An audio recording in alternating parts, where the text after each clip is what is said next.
Welcome to Sea Fishing with CJ. We are up at Sparrow's Fart. I don't know where that expression comes from, but it's very appropriate.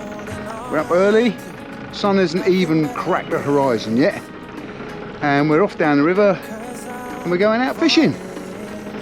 As you can see, there's very little wind. A little bit, you can see that plume of steam going up, it's pretty vertical, as is the steam off the incinerator there. And looks like it's going to be a lovely morning. We've had a couple of days of bad weather, and consequently you can probably see the river is the colour of chocolate, and yeah, is in the cupboard today. Hey, Morning, it's folks. Alex. Hello, mates. Howdy doody. Howdy doody doody. What a gorgeous morning to be out. Isn't it? Isn't it just? Absolutely stunning. And what are we doing today? We're going to try and catch sharks. Oh, shh! Don't.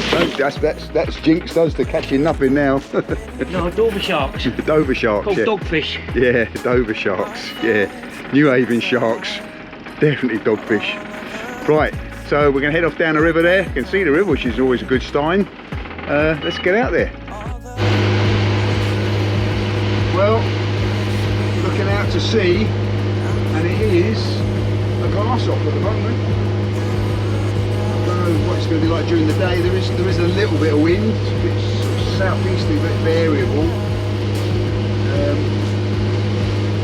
And we're going to go out to the Windfarm today, which is something I've never been before, so it'll be an interesting day out. Yeah, I got to go, Charlie. Go, Charlie. Good morning, bud. Okay, mate. Where do we go from here? Show me, show me. All I need is directions, 'cause I'm feeling the pressure. Where do we go? Where do we go from here? Are we only going down? 'Cause I need you by my side. All I need is directions, 'cause I'm feeling the pressure. Where do we go? Where do we go from here? Now where do we go? Well, we're just having a little drift along by the West Arm, see if we can't get some live mackerel for bait. I think I've had one so far. There's some gulls sitting on the surface over there though, right by the end of the arm. Maybe we'll go over there. Yeah, those gulls are working on something there. You hit one? So we'll try and land this one. Oh, nice bait size. But yeah, out by the end of the arm, there is some gulls working on the surface, so we'll move over to there and have a little look there, and then we'll head on out. And there's some gulls working over there as well. Out there's gulls working. Yeah. Yeah. Right, so let's go and have a look at where those gulls are sitting. Give it a little go there, and then we'll head on in. Head on out rather.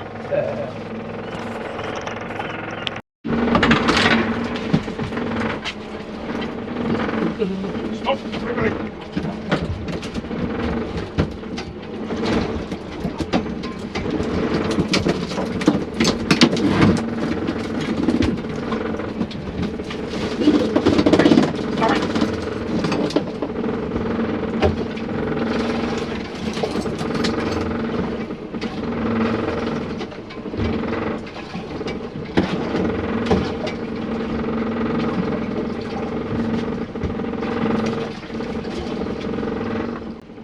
Right, let's wind up, let's go. Let's get out.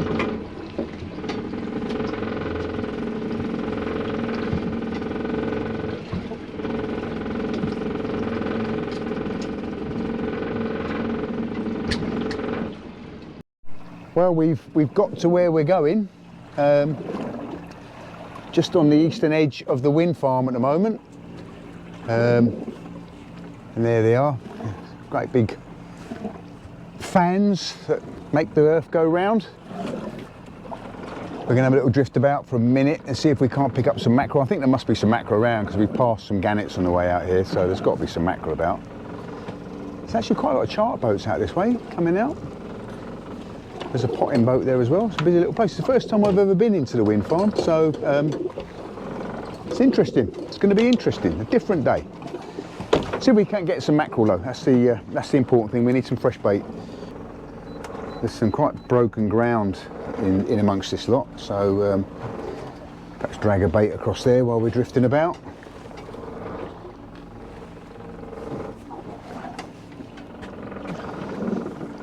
It's a long way down. Sorry?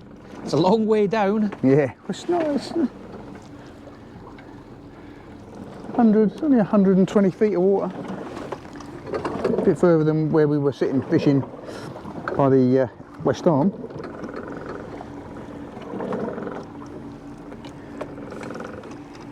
I'm fishing with very small sabikis with a slow jig on the bottom.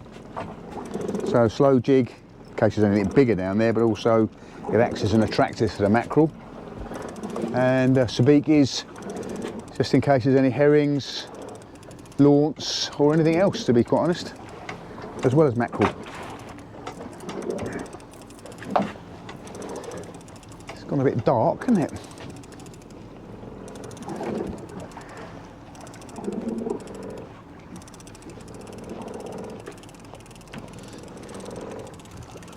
I think I'm going to put on a slightly heavier slow jig. Yeah, this isn't going down very well for some reason.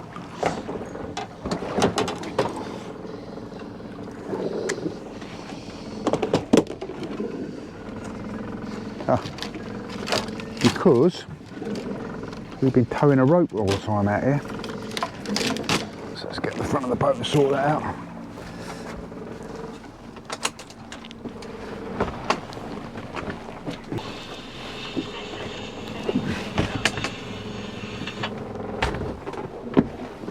I thought you'd gone for a sleep.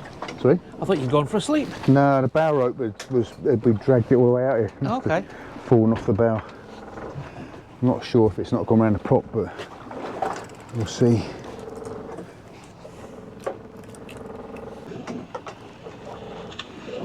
All stations, this is the 7th Coast Guard. For the Maritime Safety Information Broadcast, for the New Havens, Needles, and Spearhead areas, this is Channel 62. This is 7th.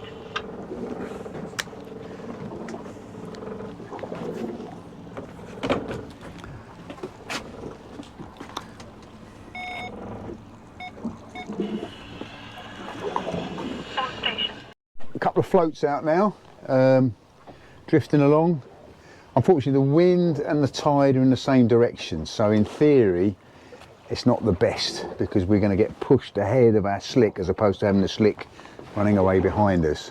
But we'll give it a go. What we could do perhaps is drop the anchor because it's a pretty small tide and let the slick run down tide from us. As I say, it's the first time I've been out here. It's actually interesting to see the boats that are out here fishing. They're fishing. There's a boat over there. Can't see it on this camera, but he's right up close to the wind turbine, which makes sense because I mean it's a structure in the water. It's where the fish are going to be. So maybe we'll have a look a bit later on, do some of that ourselves. See if we can't pick up a pollock or a wrasse or a bass. I'm hearing there's a lot of bass out here. But anyway. Happy days, keep on fishing. I just want to see one of them sharks that can play the cello. Sorry? One of them sharks that plays the cello. Oh, yeah. Need to get a bigger boat. Yeah, that would be good. A cello shark. Yeah. The only really big shark I've ever seen was out at the Fuerteventura. And it was, I don't know, around about an 8 foot long mako. Right.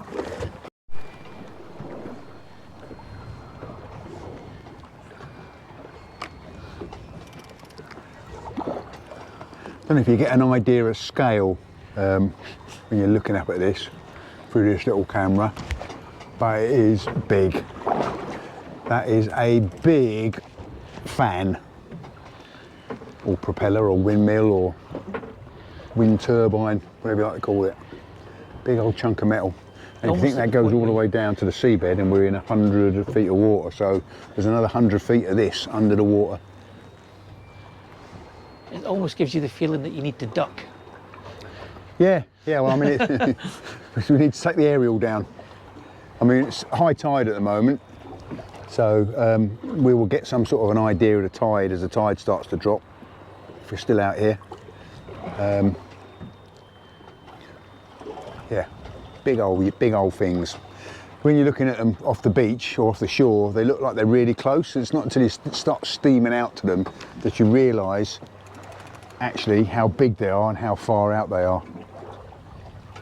And it's a huge expanse of them. It goes on for miles and miles and miles. When you fly over it, when you're heading into Gatwick, you look down on it and you realise it's a massive area. And this is only phase 1.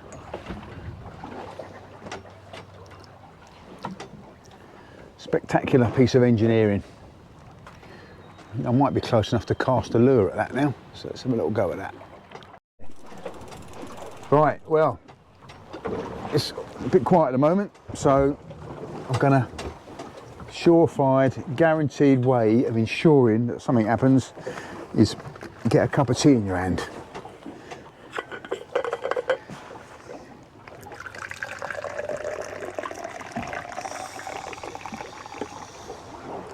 And doubly sure, a cup of tea and a piece of cake.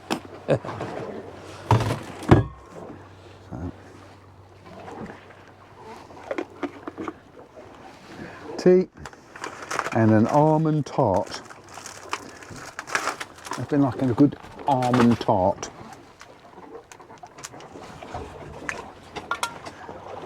Almond tart, cake. Come on, fish.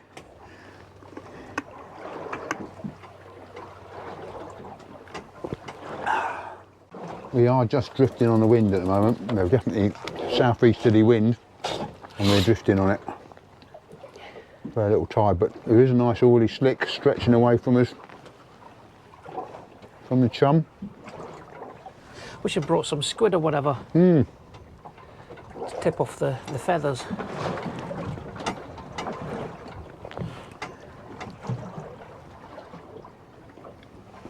Well, we could sacrifice one of our very valuable mackerel, couldn't we? Fill it up, put a fillet on down, drag a fillet along the bottom, yeah. and put some little strips of belly stuff on that. Yeah. Maybe some of those lovely little bream knocking about. Oh, there will be. When they built this, they had to stop because they found a bream breeding location in it. All right. So they had to wait till they'd finished their breeding. Glad I'd put a photograph on yesterday of 2 absolutely huge gilt heads. Oh right, yeah. One was 6'8", the other was 7. Wow. I can't remember if it was 7'3" or 7'13". I mean, who knows? Maybe we start getting them along here in time. There was gilt heads caught in the Medway last year. Really? One of the competitions that they fished there was 4 people caught them. They weren't big, but they were they were actually something like 5.5 miles up the river. Oh right. Oh.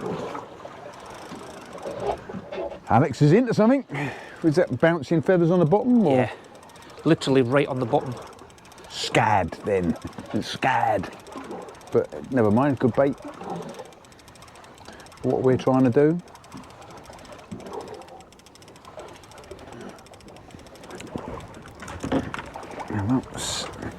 Start working a bit harder then, shall I?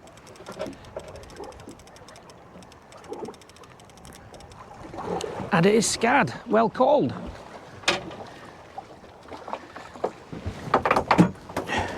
Nice, big scad.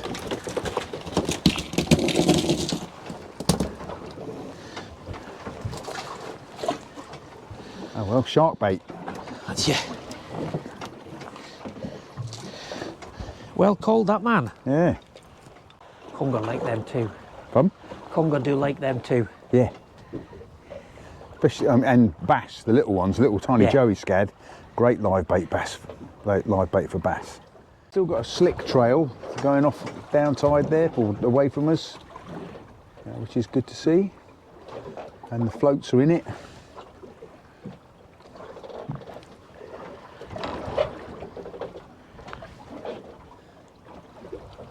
In a curve, slick trail goes away and then curves off like that, which I think is probably because the tide, as I said, we're getting blown faster than the tide, so actually I think it's all wrong. We're ahead of the slick trail, but who knows? It's all another day at school, another school day.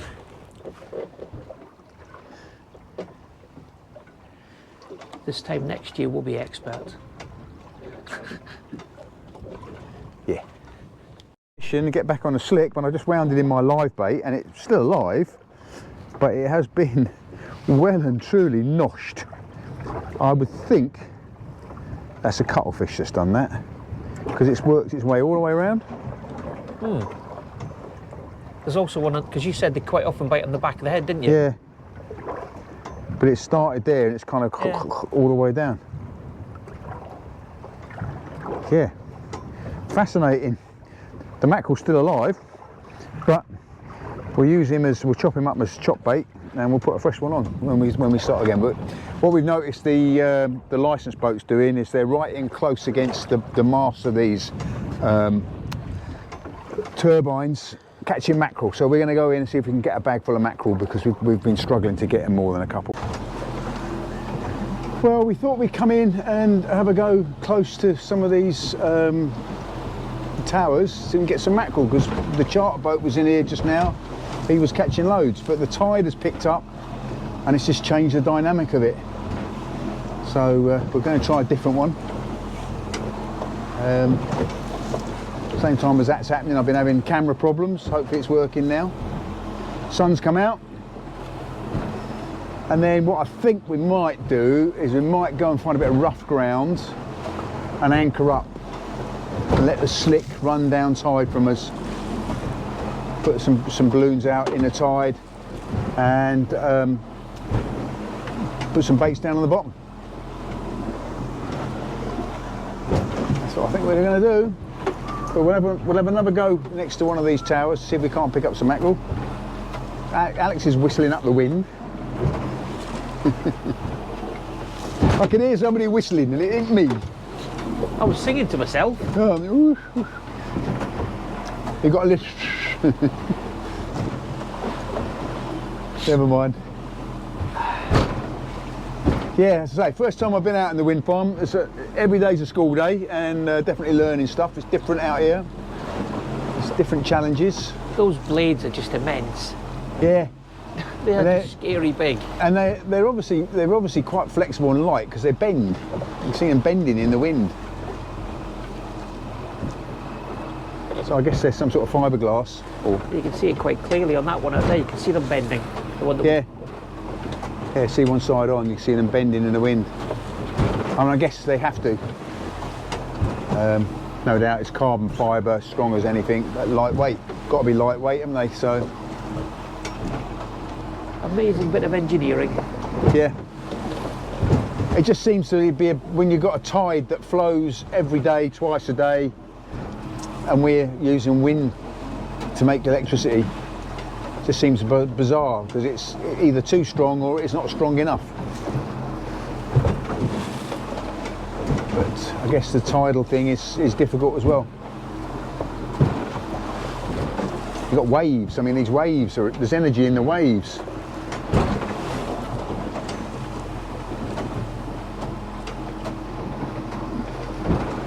If they do hydro through rivers and whatever, I can't see why they can't do it through the tidal areas. Yeah. Especially areas like the Menai Straits with huge tides. Well, they do it in Wales. They do it in Wales. There's a big, they've put a big boom around, and then so there's a narrow channel in and out, and they use that, the current that goes in and out of that boomed area to create electricity. Oh, okay. Good to know. It's down South Wales somewhere. But as you say, Menai Straits, you've got, off Beachy Head, there's immense tidal flow around Beachy. Got the Straits of Dover, immense tide through there.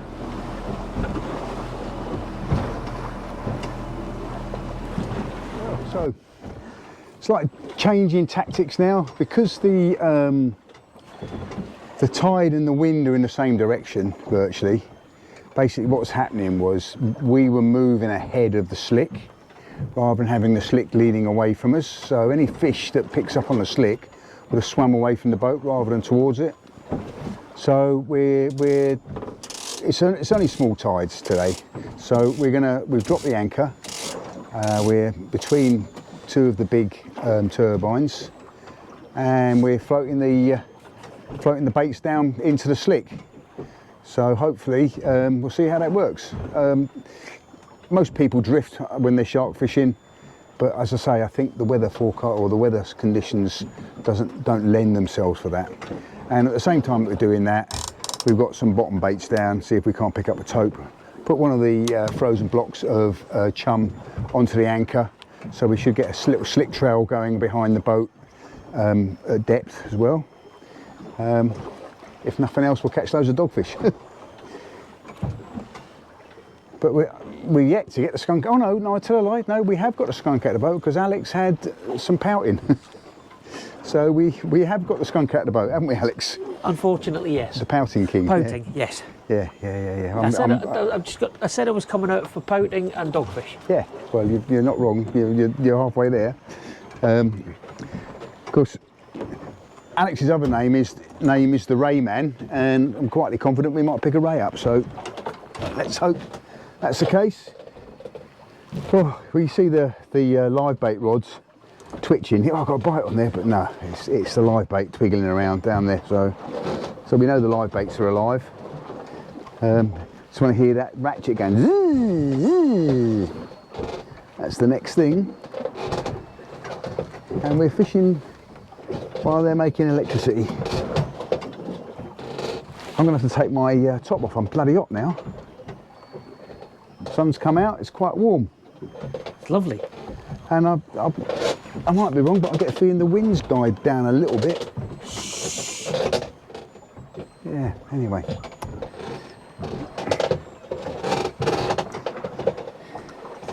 Oh, yeah. But it's still a lovely day. It is a lovely day. We are not catching a lot of fish, but we are fishing. And it could be worse. We could be at home with a wife finding work for us to do. Or I could be working, which I will be tomorrow. Yeah. Okay. Winding, just check my bait, and oh, had a dogfish. He's gone. He was hanging onto the bait. He obviously spat it out, but not too disappointed. But I need some fresh bait on there.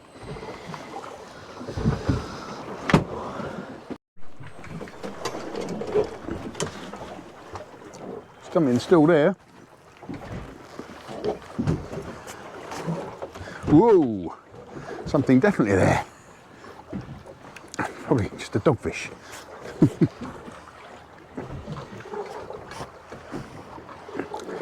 This is a very light rod with a big bait on it.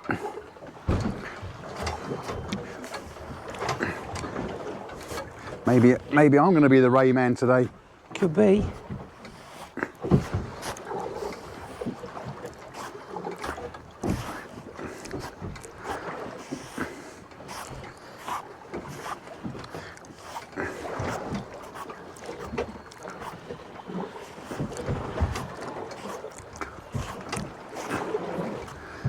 It's not fighting hard, but it's just a solid weight, which is what makes me think of Ray.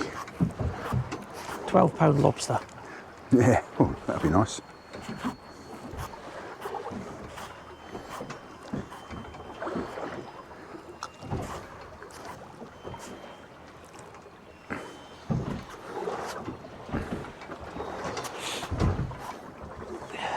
Got some colour.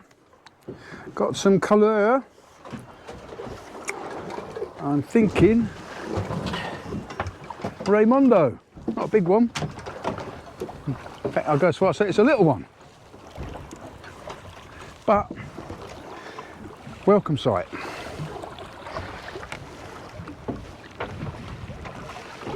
A little baby thornback. Little baby thornback.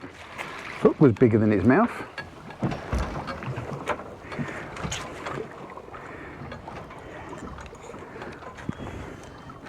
If you opened your mouth and spat it out, mate, I'd let you go. I'm not putting my fingers in your mouth because I've been there and done that, and it's got the black fingernail to prove it.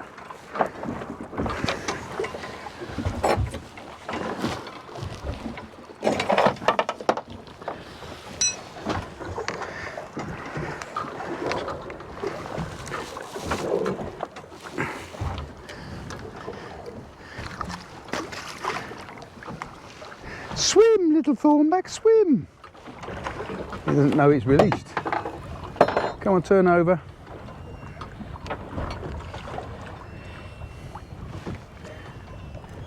And off it goes. And off it goes, yeah. Back into the briny again. Oh well, A proper fish. I've caught a fish. A proper one. Well, let's hope for a taupe. Yeah.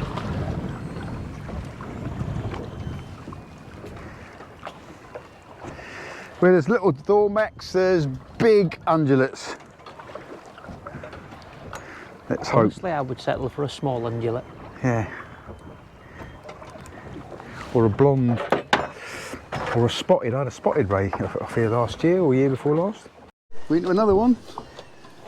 Another Raymondo, I think.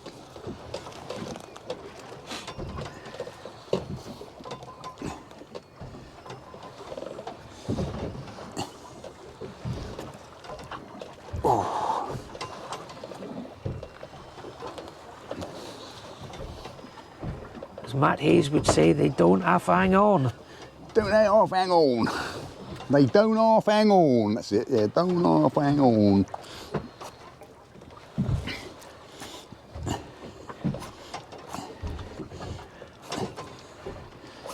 I think it's another ray.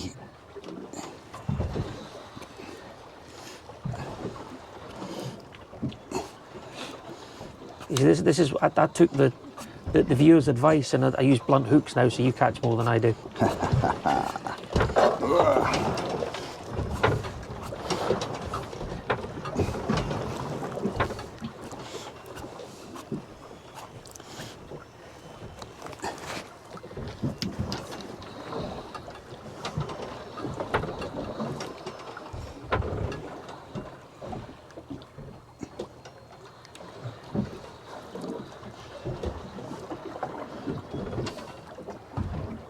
Colour. Bit of colour. Oh yeah, another Raymondo. Looks a better one. Hard to say. It's not big. Trouble is, it's tucked his wings in. About the same size, isn't it? Another little male. Is it? Yeah. That's so it is.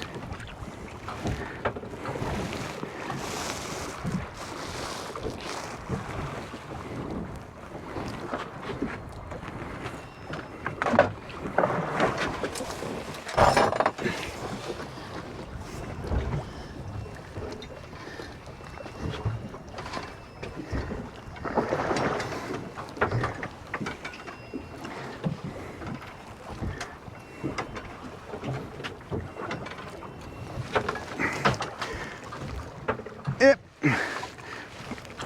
There it goes. Come on, turn over, Mr. Ray. Swim, swim, swim. He's even smiling while it's doing the Yeah. backflip.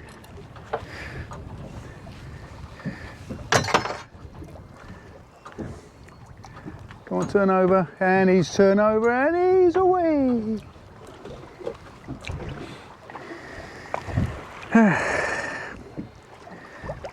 Well done. Want your grandmother. That's what we want. I'd rather have one of its cousins. Oh yeah. Spotted, blonde. Yeah. Oh, definitely got a bite on there. I suspect it might be a dogfish. Do you want to grab hold of Yep, that first? I will do my Cecil BW. Yeah.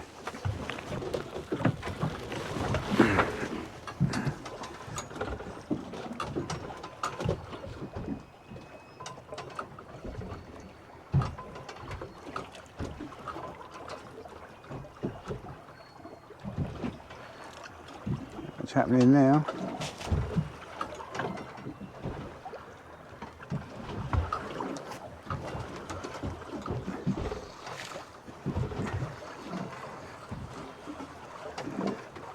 Well, something there, but not a monster. I think it might be a dogfish. Oh.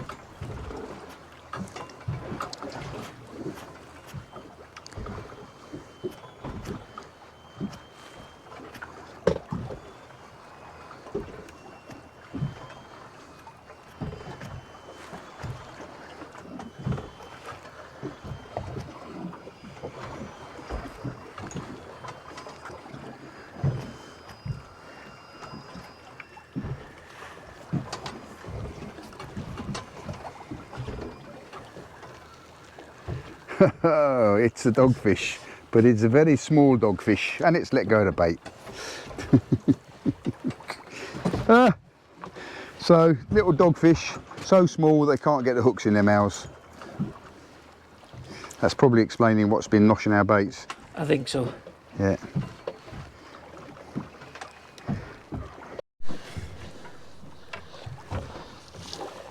So Alex.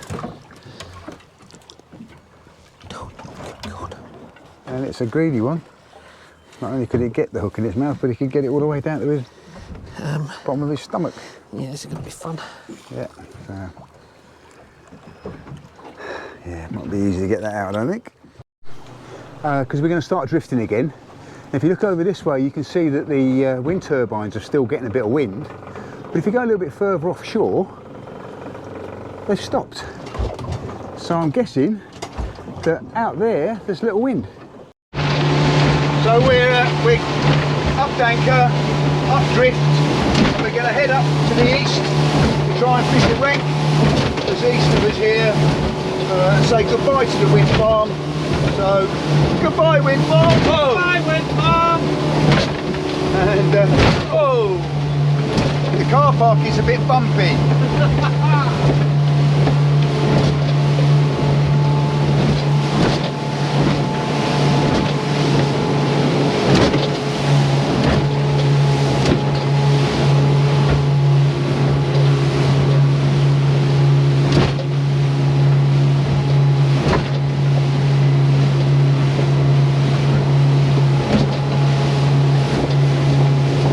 Well, we'll start filming when we get there. Well, we've arrived at this wreck. One drift already, nothing to show for it. But looking at what the drift's doing and how the wreck lies. How quick this lure takes to get down 100 feet. And let's see how it goes.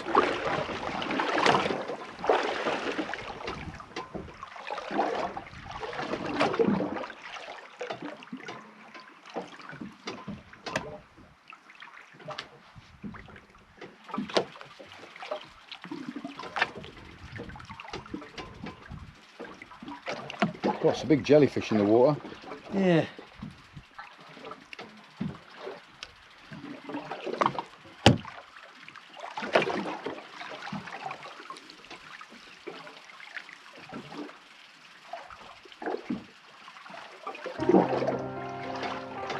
Top of the wreck now.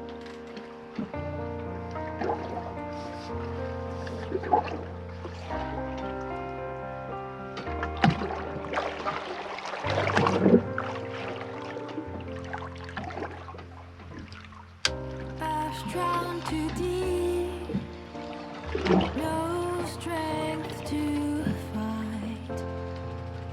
No guy so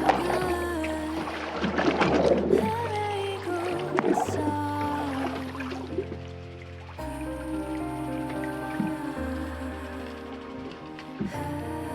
The sea is really flattened out now and the water clarity is amazing. You can see my line going down 20 feet, 30 feet.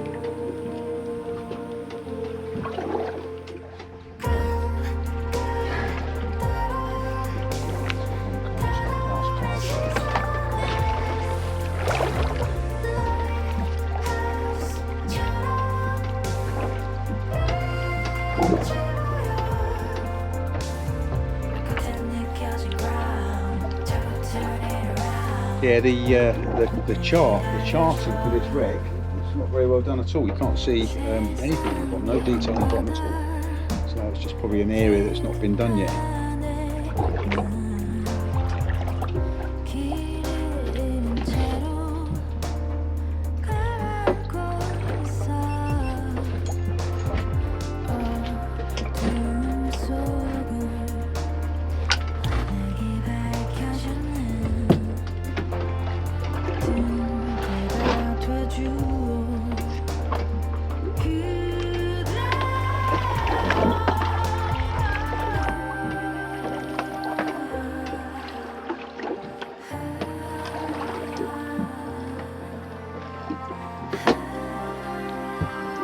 around again.